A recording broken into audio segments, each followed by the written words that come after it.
అందం, ఆరోగ్యం, ఆత్మవిశ్వాసం అనూస్తో సాధ్యం. ట్రాన్స్ఫర్మేషన్ సర్వీసెస్ పైన flat 50% discount. Anu's since 1982. Rathasaptami అనగానే మనకి పాయసం కదండి, పాలు పొంగించటం మనం కూడా చూపించేద్దాము అనేసి రెడీ రమ్మ గారు. పాలు ఇవ్వన రమ్మ గారు. పాలు పోసి పెట్టి పాలు పొంగేటప్పుడు మనం బియ్యం వేసుకోవాలి. ఇంత శ్రేష్టంగా చేస్తున్నాం కాబట్టి మనం ఉపయోగించే పాలు కూడా అంతే స్వచ్ఛంగా ఉన్నాయి అనుకోండి, ఎంత ఆనందంగా అనిపిస్తుంది. అందుకే కదా నందిని మిల్క్ అండి, ఆవు పాలు. బాగుంది. ఫుల్ క్రీమ్ మిల్క్ డైరెక్ట్ గా ఆవు పొదుగు నుంచి మన గడపకి, ఎక్కడా కూడా మనిషి చెయ్యంటూ తగలకుండా అంత జాగ్రత్తగా ఈ ప్యాకెట్లు తయారు చేస్తున్నారండి. సో స్వచ్ఛమైన పాలు, అందులో ఆవు పాలు. మనం ఇలాంటి పర్వదినాల్లో చేసుకునేటప్పుడు ఇలా వాడుకున్నాం అనుకోండి, మనకు కూడా కాస్త తృప్తిగా అనిపిస్తుంది కదా రమ్మగారు. అవును, అంటే మంచి ప్రోడక్ట్ తో చేస్తే బాగుంటుంది కదా. అవును. ఈ గిన్నెలో పాలు పోసేటప్పుడు గిన్నె ఒకసారి కడిగి తడి గిన్నెలో పోయండి, అప్పుడు అడుగంటకుండా ఉంటుంది. ఓకే, 1 లీటర్ పాలు పోద్దాం జయ. చిక్కగా ఉన్నాయి మా పాలు. అవునండి, ఫుల్ క్రీమ్ మిల్క్. ప్రైస్ కూడా చాలా తక్కువ ఉంది రమ్మగారు. ఓకే, 31 రూపీస్ ఉంది. Yes, full cream milk 31 rupees. స్వచ్ఛమైన ఆవు పాలు ప్రధానంగా. మనము ఇట్లా ప్రత్యేకమైన పర్వదినాలు, పండుగలప్పుడు ఆవు పాలు, ఆవు నెయ్యి పూజల్లో వాడుకునేటప్పుడు, నైవేద్యాలు పెట్టేటప్పుడు అనుకుంటాం కదండి, ప్యూరిటీ కావాలనుకుంటాం, కోరుకుంటాం కదా. ఆ స్వచ్ఛత దొరికేటప్పుడు ఇంకా అంతకు మించి కావాల్సింది ఏముంటుంది. స్టవ్ వెలిగిద్దామమ్మా. 1 లీటర్ పాలు పోసాం. ఓకే అండి, 1/2 లీటర్లో కూడా చేసుకోవచ్చు. పాయసం ఎంతైతే ఏముంది, ఒక చిన్న గ్లాస్ ఎడ్ చేసినా సరే, అంటే నీళ్లు కలపకుండా ఉంటే పదార్థం బాగా వస్తుంది. మనం ప్యాకెట్ కాస్త కడుగుతాం అటు ఇటుగా, కాస్త కొద్దిగా అన్ని నీళ్లు, ఎక్కువ నీళ్లు పోయొద్దు. పాలు పొంగే లోపల మనం ఏం చేద్దామంటే, ఒక 2 గుప్పెళ్ళ బియ్యాన్ని కొంచెం నెయ్యి కలిపి ఉంచుకుందాం. ఓకే, దీనికి ఏంటంటే మామూలు బియ్యం కడిగినవి వెయ్యము. ఈ సూర్యనారాయణ మూర్తి ప్రసాదం అనగానే ఇంతే, 2 గుప్పిళ్ళు. 3 మరి 2 అనకుండా ఇదిగో 3 గుప్పెళ్ళు. అంటే ఎన్ని అవుతాయి, ఇది దాదాపుగా ఒక చిట్టి గ్లాసు బియ్యం అనుకో, అంతే, చిన్ని ఇంత గ్లాస్ అవుతుంది. దీన్ని ఏం చేస్తామంటే ఒక్క చుక్క నెయ్యి వేసి కలిపి శుద్ధి కోసం అవి వేస్తాం అనమాట. కడిగిన బియ్యం కాకుండా ఇలా చేయాలంటారు. మన అలవాటుని బట్టి. ఒకవేళ మీ ఇళ్లలో పాయసం ఇలా చేసేటప్పుడు బియ్యం కడుగుతామండి, కడిగిందే కావాలి, దీని శుభ్రము హైజీను కావాలి ఉంటాయి కదా. నేనేం చేస్తానంటే నాకు కూడా కడకపోతే ఓ తోచంతాను, టవల్ ఒకటి తడిపేసి పిండేస్తాను, బియ్యం అందులో పోసి తుడి ఏదో ఒకటి చెయ్యాలి. సూపర్. అయితే మా అమ్మగారేమో నెయ్యేసి కలపాలి అని చెప్తారు, మరి వాళ్ళది అవ్వాలి మనది అవ్వాలి కాబట్టి కడక్కూడదే, కడిగినవి పనికిరావు. సూర్యనారాయణ మూర్తికి అదొక డైలాగ్ ఉంటుంది. బాగుంది రమ్మ గారు, టిప్ కూడా బాగుంది. అయితే నెయ్యి కూడానండి, నందిని ప్యూర్ ఆవు నెయ్యి, నందిని పాలు అండ్ నందిని నెయ్యితో. ప్రధానంగా ఇది తీసుకోవడానికి కారణం ఏంటంటే, ఆవు అదే గోమాత ప్రధానం. దానితో నేను వెళ్ళి చూసొచ్చాను కాబట్టి ఆ నమ్మకం అదే, దానికోసం అనేసి. దీపారాధన చేయాలన్నా కూడా, మనం ఇంట్లో వాడుకోవాలన్నా, ముఖ్యంగా ఇలా నైవేద్యాలు చేసేటప్పుడు నందిని ఆవు నెయ్యి. అయితే ఈ పాల పాయసంలో మనకి చాలా నెయ్యి ఎక్కర్లేదండి, కొంచెమే, జస్ట్ కాస్త బియ్యానికి. తర్వాత ఏమో మనం దేవుడికి నివేదన చేసేటప్పుడు నెయ్యి వేసి నివేదన చేస్తాం. ఎక్కువ నెయ్యి పోసేది వ్యవహారం ఏం లేదు. ఒకటే చుక్కలు బౌల్లో వేసుకున్నాను, 1 చుక్క అంతే. ఇది కూడా ఎంత ఎల్లో కలర్ లో ఉందో, రంగు బాగుంది, వాసన కూడా బాగుంది. పాలు పొంగేసరికి ఇవి కలిపి పక్కన పెట్టుకోండి. ఈ పొంగు వచ్చిన నెయ్యి చాలు, అంతేనా రమ్మగారు? చాలు, ఊరికే ఇది ఈ బియ్యానికి మనం నెయ్యి పట్టాలన్నమాట, అంతే. కలిపేసి పక్కన పెట్టుకుంటే ఒక్కొక్క ఇంట్లో ఒక్కొక్క రకంగా, పిల్లలు ఉంటే వాళ్ళతో కూడా వేయించడాలు అలా కూడా చేస్తారు. ఇవి పద్ధతి. జనరల్ గా ప్రసాదాల వ్యవహారంలో వేరే వాళ్ళ చేయి పెట్టకుండా చేస్తారు మా ఇళ్లలో. అదేలేండి, మనమే చేసుకుంటాము. అవునవును, మన పద్ధతిని బట్టి. మన గృహప్రవేశాలు అప్పుడప్పుడు అందరితోటి దంపతులతో వేయించడాలు అలాంటివి కనిపిస్తాయి కదా. ఇది నివేదన కోసం కాబట్టి ఇంకా అదేం చెయ్యం. పాలు పొంగుతున్నప్పుడు మనం వేసేసేయటం. వెయిట్ చేద్దాం. దీనికి ఈ పాత్రకి పసుపు రాసి బొట్టు పెట్టి చేసే విధానం కొన్ని చోట్ల కనపడుతుందండి. నిజానికి అది కొన్ని ప్రాంతీయమైన ఆచారాలే గాని నియమం కాదు, అది మీ ఇష్టం. మన అలవాట్ల. ఇప్పుడు కుంపట్లో పెట్టేటప్పుడు ఏం చేస్తాం, కుంపటి కానీ పొయ్యి మీద కానీ మనం వండేటప్పుడు సగ మసి వచ్చేసి గిన్నెలకి పట్టేసి అది వదిలిపెట్టదు. అందుకని బియ్యపిండి కానీ వెలిబుడిది కానీ తడిపి రాసేవాళ్ళు.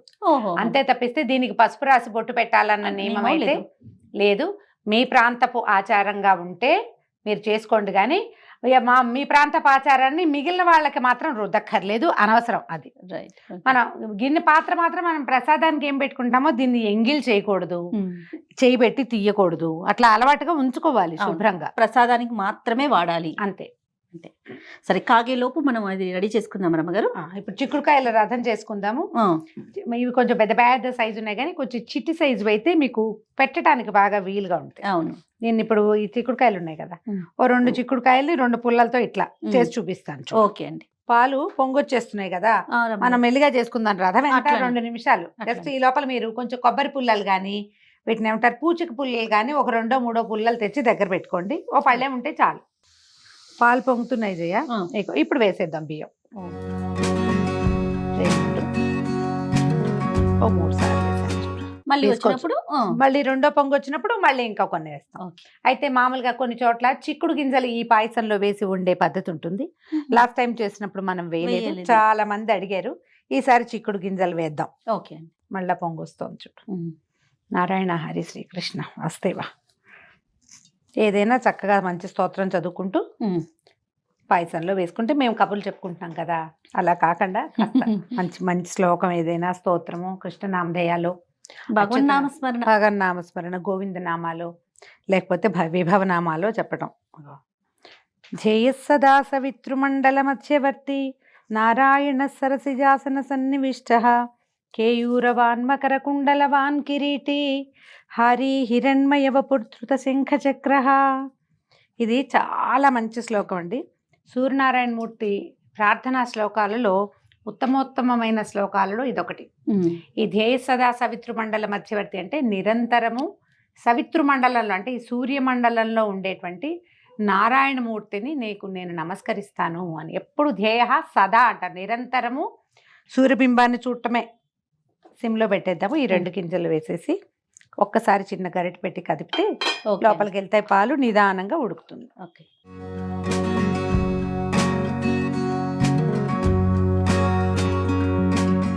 దీంట్లో ఒక గరిటె వేసి వదిలిపెట్టేస్తే అది నిదానంగా మళ్ళీ పొంగకుండా అక్కడక్కడే కదులుతూ ఉంటుంది. కాస్త తడిబట్టతో చిన్న పేపర్ తోట పట్టుకుని కాస్త కదిపితే బియ్యం ఏమవుతాయంటే ఇలాగా దగ్గరగా అయిపోతాయి అన్నమాట. అంటే ఉండగట్టినట్టు అవుతాయి.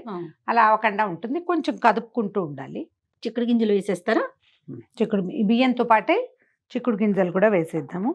కొద్దిగా తీసుకున్నాం, మరీ ముదురు గింజలు కాకుండా కాస్త లేత గింజ వేస్తే బాగుంటుంది. ఉడుకుతాయి నిదానంగా. మన పాయసంతో పాటు ప్రోటీన్ కూడా ఇస్తున్నాం సూర్యనారాయణమూర్తికి. ప్రాంతాచారమేనండి ఇది కూడా. నియమం ఖచ్చితంగా చేయవలసింది అని ఏం భావించకండి. ఇందులో మనం జీడిపప్పులు కిస్మిస్లు లాంటివి ఏం వేయము, అందుచేత ఇవి వేయటం అన్నమాట. ఉడుకుతాయి 2 కలిసి. ఈ లోపల మనం చిన్న చిక్కుడు కాయల రథం చేసుకుందాము. సమానమైన సైజులో ఉన్న కాయలు తీసుకోండి. ఇది కూడా ఏం బ్రహ్మ విద్య కాదు, అదేమిటో చాలా వ్యవహారం ఏం లేదు.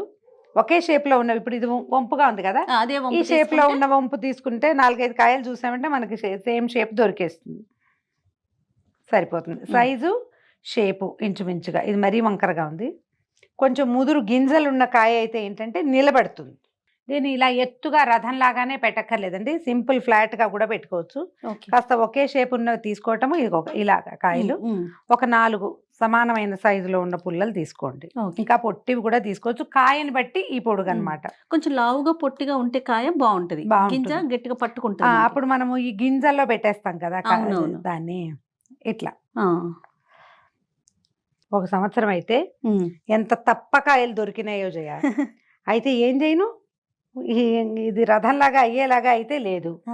అందుకని ఏం చేసాము, ఒట్టిగా కాయలు 7 ఒకదాని పక్కన ఒకటి పెట్టి ఇదే నీ రథం అని పిలిచేసా సూర్యుని. వల్ల కాకపోతే ఏం చేస్తాం, ఇది ఒక జోడు 2 జోళ్ళు ఇలా గుచ్చి పెట్టుకోవాలి మనం. ఓకే. ఈ చిక్కుడుకాయ ఏంటంటే సౌరశక్తి ఇందులో ఎక్కువ ఉంటుందని చెప్తారు. దీన్ని నిలబెట్టి అదేదో చేసి కాకుండా పెట్టామా, వీటిని ఇదిగో ఇలా పెడతాం. 4 చాలా సింపుల్ గా ఏముంది. తర్వాత ఒక 3 కాయలు తీసుకోవటము. వీటికి పై భాగాలు పట్టుకునేలాగా చూసుకోండి. కాయలు ఎట్లా కావాలంటే మనకి ఇది ఫ్లాట్ గా ఉందనుకో, అప్పుడు పై భాగం పట్టుకుంటుంది. ఈ 3 కాయలకి ఒక పుల్ల గుచ్చి పెట్టుకోవాలన్నమాట. దీనికి ఇవి కిందకిను ఇవి పైకి వచ్చేలాగా ఉన్నాయనుకో, ఇప్పుడు ఇవి ఇలా ఉంటే ఇలా ఇట్లా ఈజీగా ఇలా వచ్చేస్తుంది. ఓకే. లైన్గా గుచ్చుకోవాలి. చిన్న పుల్ల తీసుకుని కూర్చోండి. దీన్ని వెనక్కి వాటిని ముందుకి ఈ కార్నర్స్లో పెట్టి జస్ట్ నిలబడేలాగా పెట్టుకోండి. అంతే, అయిపోయింది. ఒక చిన్న సింపుల్గా. గూడులాగా వస్తుంది. అది మనం దీనికి వీటికి ఏం చేస్తాం, నేను పసుపు బొట్టు ఏం పెట్టలా, జస్ట్ డిస్ప్లే చేస్తున్నా కాబట్టి అవును. మీరు ఈ కాయలకి కాస్త చక్కగా ఈ పుల్లల దగ్గర కొంచెం అట్లా పసుపు పొట్టు పెట్టుకుని సూర్యుడికి మనం ఆవాహన చేసేటప్పుడు ఆవాహయామి రత్న నవరత్న ఖచ్చిత సింహాసనం సమర్పయామి అని స్వామి వచ్చి కూర్చో యావతో ఎప్పటిదాకా నేను పూజ చేస్తాను అప్పటి వరకు సుస్థిరో భవ అని చెప్పుకోవాలి. మంత్రం ఉంటుంది మనకి, షోడశోపచారాల్లో మంత్రాలు కనిపిస్తాయి. అవును. ఆ మంత్రం చెప్పుకోవటము, ఆవాహన మంత్రము, స్థిరాసనం కురు, స్థిరోభవ, వరదోభవ, సుప్రసన్నోభవ, సుఖాసనో భవ అని చెప్పటం, ఈయన ఇక్కడ కూర్చోబెట్టి తర్వాత మనం మిగిలిన పూజ చేసుకోవటం. ఓకే, ఇంతే మన చిక్కుడుకాయల రథం అయిపోయింది. దీంతో మనం ఏం చేస్తాం, చిక్కుడు ఆకులు కనుక మనకి దొరికితే మనం ఏ పాత్రలో అయితే పాయసం పెడతామో అక్కడ చిక్కుడు ఆకులు పరిచి దాని మీద ప్రసాదాన్ని పెట్టుకోవాలి. చక్కటి మరి ఎర్రటి కాయలున్న చిక్కుడు ఆకులు దొరికినాయి మనకి, చూడండి ఎంత బాగున్నాయో. అవును. ఈ ఆకులు 2-3 ఆకులు ఇట్లా చిన్న విస్తర్లా కుట్టి కూడా వేసుకోవచ్చు. ఆకు బలంగా ఉండదు, పల్చటిది, కోసిన 1 గంట కల్లా వాడిపోతుంది. అప్పటికప్పుడు కోసి వేసుకోవాలన్నమాట మనకు అవకాశం ఉంటే. ఎందులో పెడతారు రమ్మగారు? మన పాయసం అవ్వని ముందు అయ్యాక అప్పుడు పెడతాం. ఏదైనా ఒక పళ్ళెంలో చక్కగా పరవటము, పాయసం అందులో పెట్టేసుకోవటం. మామూలు పాయసాలకి మనం ఏం చేస్తాం, బెల్లం కరగబెట్టి పోసుకుంటున్నాం, ప్రతిసారి అలాగే చేస్తాం. కానీ దీనికి కరగబెట్టి పోసే ప్రక్రియ చేయకూడదు కూడా. బెల్లమే వేసుకోవాలి. కొంచెం శుభ్రమైంది ఆర్గానిక్ బెల్లము, ఏదైనా మంచి కంపెనీ, జాగ్రత్త వహించడం, దుమ్ము లేకుండా అందులో రాళ్ళు లేకుండా ఉండేలాగా సన్నగా తరిగి వేసుకుంటే క్షణాల్లో అయిపోతుంది పాయసం. ఎక్కువసేపు మరిగి అది విరిగిపోయి ఆ ప్రమాదం లేకుండా కూడా ఉంటుంది. ఇంకొంచెం దగ్గర పడాలి. అన్నం మెతుకు బాగా ఉడికింది చూడు, ఇంకా ఈ పాలన్నీ కోవాలాగా అవుతాయి, దగ్గరకు వచ్చేదాకా ఉడకనిచ్చి అప్పుడు బెల్లం వేసుకోవాలి. ఓకే, దగ్గరకు వచ్చేసింది కదా, ఇప్పుడు బెల్లం వేసుకుందాం. బెల్లం కొంచెం సన్నగా తరిగి పెట్టుకోండి. ఇంచుమించుగా మనం ఎంత వేసామో దానికంటే కొంచెం ఎక్కువ. బియ్యము 3 గుప్పెళ్ళు వేసాం కదా, బెల్లం ఒక 4 లేదా 5 గుప్పెళ్ళు వేసుకుందాం. మీరు కనుక కప్పుతో వేసి గ్లాస్తో కొలిచి వేసేటట్టయితే ఒక గ్లాసున్నర పైనే బెల్లం వేయాలి, లేకపోతే తీపి సరిపోదు. పూర్తి పాలతోటి వండుతాం కాబట్టి మనకి పాల తీపి బియ్యపు తీపి 2 కలిసిపోతాయి. అంతే, చాలా సింపుల్ గా చేసేసేది. సింపుల్ గానే చేస్తాము మనం. దీంట్లో ఏంటంటే పాల చిక్కదనము, వాటి అవి పొంగటము, దాన్ని బట్టి కొంచెం బెల్లం ఇందులో ఉండగానే మనం పొయ్యి ఆపేసుకుంటే సరిపోతుంది. మీరు నివేదన అయ్యాక ప్రసాదం గట్టిగా అయ్యింది అలా అనిపిస్తే కావాలంటే కాచిన పాలు పోసుకుని తర్వాత పెట్టుకోవచ్చు. 1 నిమిషం పాటు దీన్ని వదిలిపెట్టేస్తే ఆ మనం వేసిన బెల్లం కరిగిపోతుంది. రథం చేస్తారా? ఆకులు వేయాలి కదా ఈ పళ్ళని. ఇది వచ్చే లోపల మనం ఏం చేద్దామంటే వీటిని చిక్కుడు ఆకుల్ని ఒక పళ్ళెంలో పరిచి పెట్టుకుందాం. మీ దగ్గర పూచిక పుల్లలు లాంటివి ఉంటే వాటితోటి చిన్న విస్తరిలాగా కుట్టి కూడా వేసుకోవచ్చు. ఇప్పుడు ఇలాంటప్పుడు అడుగంటుతుందని అనిపిస్తే నెయ్యి తీసి పెట్టాం కదా ఇందాక, మనం 1 స్పూన్ నెయ్యి వేసే అందులో